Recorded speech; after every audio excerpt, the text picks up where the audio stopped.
Hey there, everybody. So, conscious coffee at like 10:30 Texas time, Central time. This morning just kind of got away from me, completely got away from me. Had little munchkins taking up a lot of my time and energy, and got my journaling done and running around and some talking and all that stuff, and then just had to get to it, right? Get to it and get this conscious coffee out there, because today's message is I was sitting here and I was just thinking about a whole bunch of different stuff going on. And as everybody knows, my whole summer has been one of massive transformation and change. And the biggest stuff around what has taken place in this summer of transformation and change for me is a change of relationships. So I decided I might as well address that today. Let's just talk about a change of relationships. So I decided to title this whole conscious coffee, being alone is better than this. And here's the reality. We become like those we hang around the most. I am always telling my children, being a mom of 7, and I think even just a mom of 1, the thing that we realize as parents is that we don't want our children to hang out with certain types of people or certain groups of people, because what? Influence is everything, right? I understand that our children, if they are hanging around the wrong people at school, the wrong people outside of school, that they are going to have higher odds of getting into trouble, higher odds of having issues, fights. Lord knows what's going to happen, right? Because association really truly is everything. So if we want to have good stuff coming into our life, if we want our life to go a certain direction, then we need to hang out with the people that we want to be most like. And I was sitting here, I was looking up some different quotes and everything, and I remembered Proverbs chapter 13 verse 20 tells us, he that walketh with wise men shall be wise, but a companion of fools shall be destroyed. And I think that really puts everything in tone about association. And what my point here is that those who we associate with are the ones that we become the most like. There is a statement that says that if you look at the 5 people that you are in contact with the most in your life, and this is on an abundance, a wealth scale, look at what those people's livelihoods look like, and you will make anywhere from 50 to 75% of what your closest 5 people in your life make. So if you have 5 people in your life that are making $50,000 to $150,000, well, then you're going to be averaging about $100,000 a year in your income. I mean, just start examining, looking at what those people in your world really do bring in. And a lot of the stuff that I deal with people is around abundance, around purpose, around business stuff, not just sex and relationship, but around our business aspects as well. And when we look at that, if you really start to look, well, if I'm only hanging around people that are broke, that are unemployed, that don't have any direction in their life, that are, massive partiers, that are this, that are that, well, what are you going to be doing more of? You're going to have more of that low vibe mentality and energy about you. Your whole thinking, your emotions, the way you're acting is all going to come down if you are hanging around people that are down in that as well. So unfortunately, over the course of time, it doesn't happen overnight. It doesn't happen even within like 60 or 90 days. We're talking about when habit forms, when you actually get in there and it really sinks into you at a DNA level, which does take like 6-9 months typically for that kind of stuff to happen. And as long as if you have friends, we'll just say, if you have friends in low places or people in low places, make sure that you have friends in high places so that you can offset that some. It doesn't mean that you necessarily have to completely drop people in your life, although sometimes you do. If it is a completely negative situation, I've had lots of times, much like my summer of transformation here, where energy really brought my relationship with another person to an end.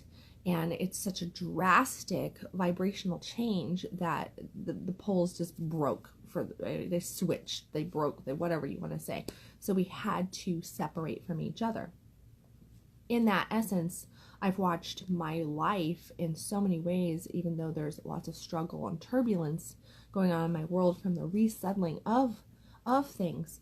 There's also this beauty and bliss and growth that is happening, because now my vibration is completely different, because it is not attached on a day-to-day basis to this other person that was actually kind of bringing me down a little bit. So I found out.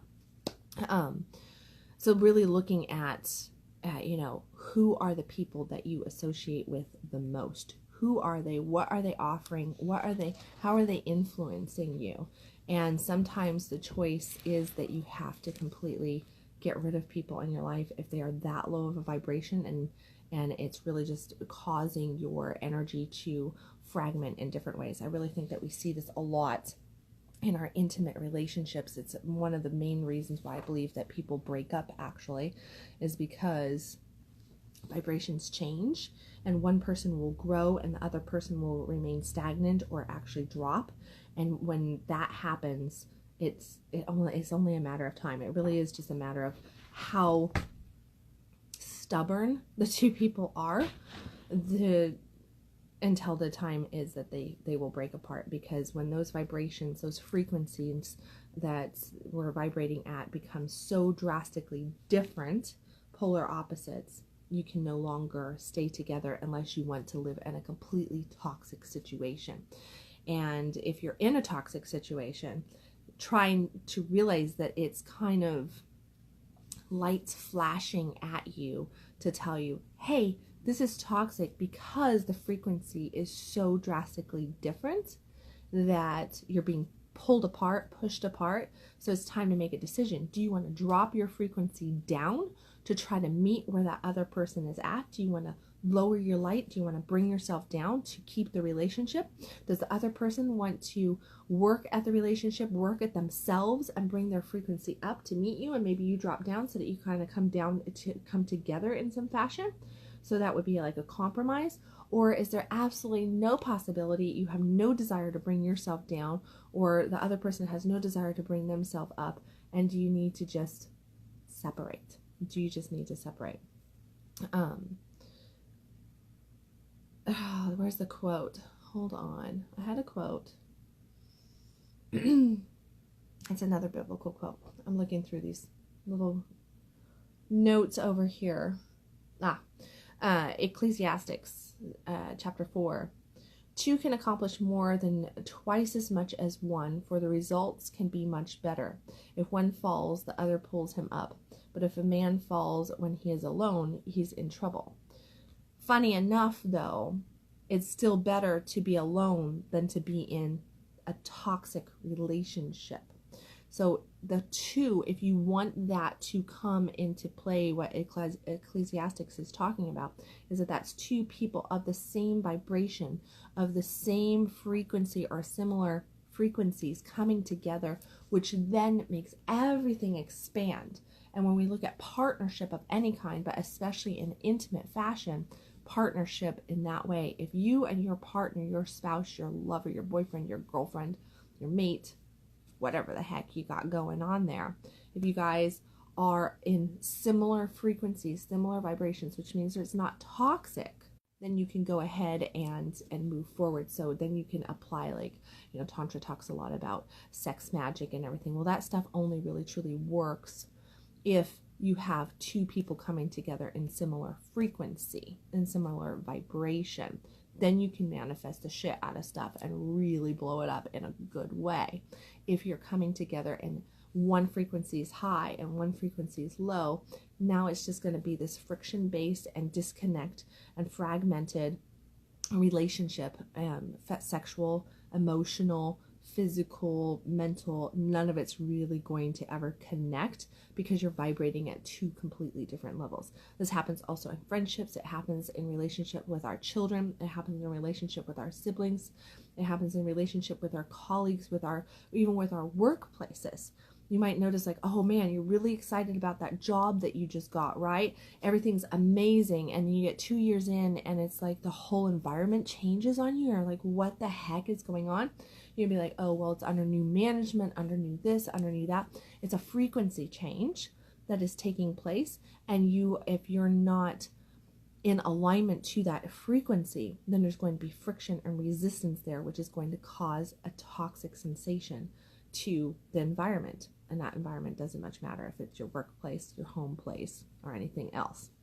But if you want to have stuff really come together, then having other people, whether it is one other person or 3 other people, which is where like tribe community comes in. When we talk about it's our, this is my tribe, this is my community, that means that you are now with a group of people of like minds, of like energy. And that's really what is being talked about there. It's like energy. So the tribe is like energy that expands everything out and makes everything grow for every single person in the tribe, in the group, in the relationship, because everything's about relationship, right?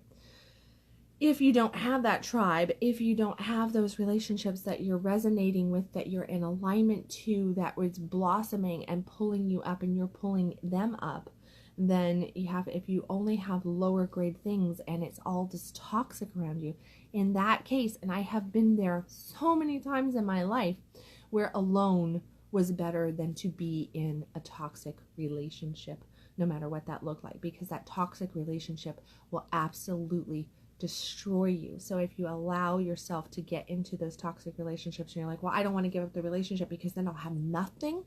And this is a big time fear thing for a lot of people. And I know I deal with people all the time that go, I can't get out of this relationship because then I'll be alone. And I don't want to be alone for the rest of my life. You're not going to be alone for the rest of your life, more than likely, unless you keep yourself alone for the rest of your life. But that would be a personal choice.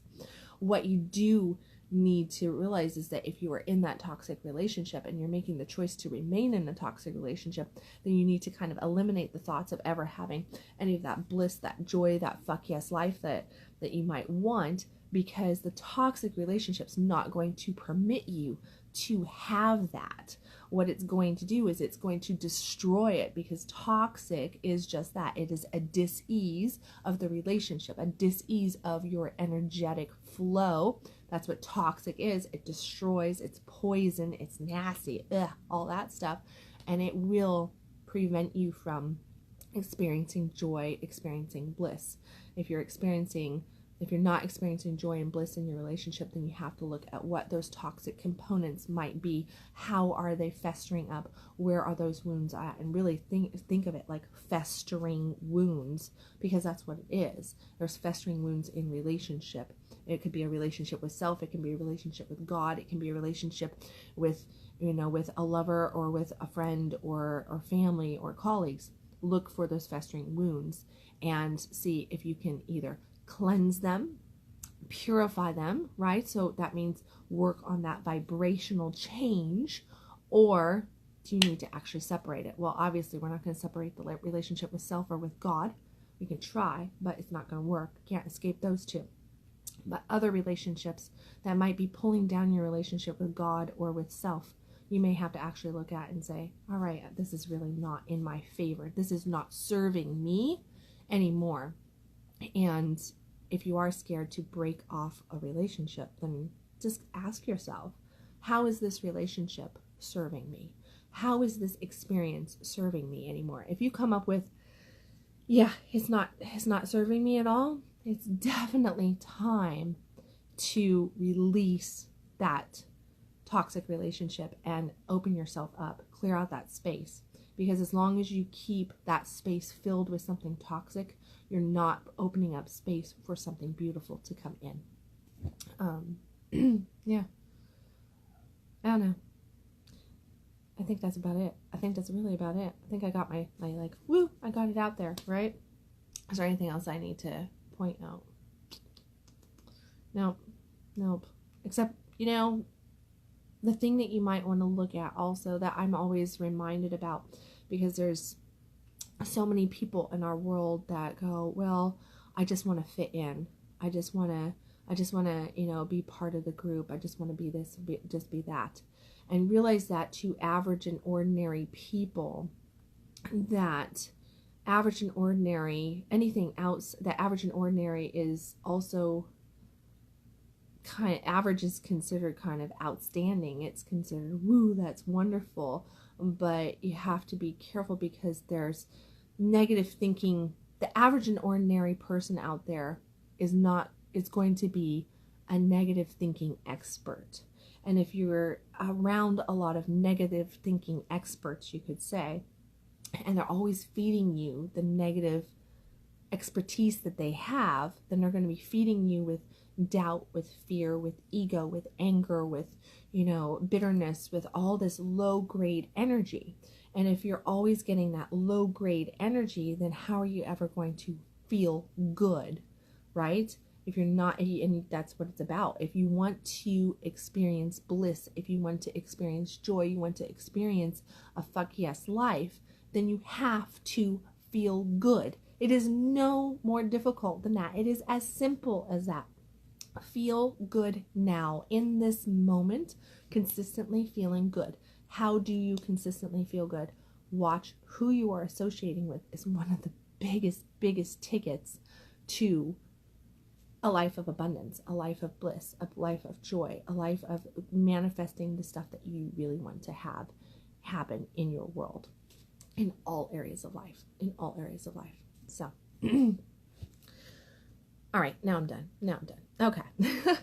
There you go. Tomorrow morning, I will definitely try to get Conscious Coffee a little bit earlier, although I'm kind of enjoying hitting Conscious Coffee. Give me your feedback if you like the new style of Conscious Coffee this late summer going into fall of kind of sporadic times, or if you prefer it where you can focus in on Conscious Coffee coming sometime between 6 and 6:30 startup time.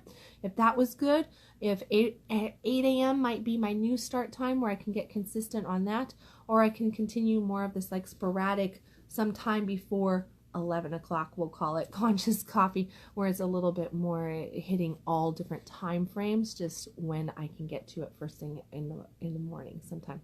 Let me know what your thoughts are as to when you would like to see Conscious Coffee as I get that new system down. And as always, stop existing, start living. I will catch you tomorrow with another Conscious Coffee. And there's articles and an announcement coming out tomorrow about a workshop that Addison Bell and I will be doing at the end of September. It's actually not going to be a workshop, though. It's not going to be a workshop. It's going to be this little thing called a satsang. So if you're not familiar with satsangs, that's basically a conversation.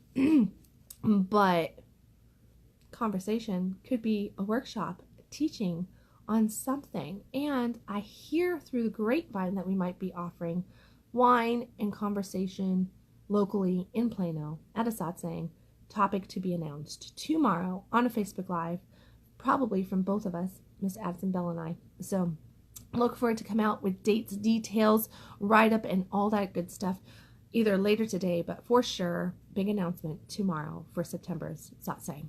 Talk to you guys tomorrow. And yes, wine. Addison caught that. Yes, wine. So stop existing, start living, and I will catch you tomorrow. Bye, guys.